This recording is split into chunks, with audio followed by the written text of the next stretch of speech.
শুক্রবার রায়দিঘি ঘাট থেকে জেটি ঘাট থেকে বড়ি ছাড়া হলো। যাওয়ার পথে মাছ ধরার পথে 4-5 দিন ফিশিং করা হলো।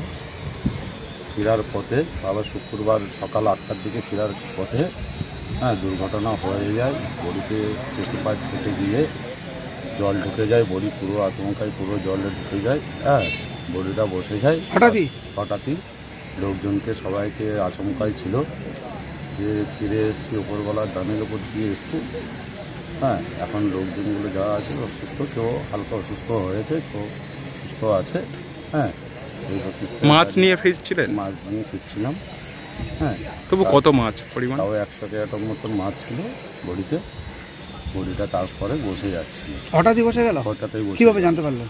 যখন জল ফেলতে যখন ইঞ্জিন যখন দেখতে যায় সে সময় ইঞ্জিনটা পুরো জলে ডুবে যায়।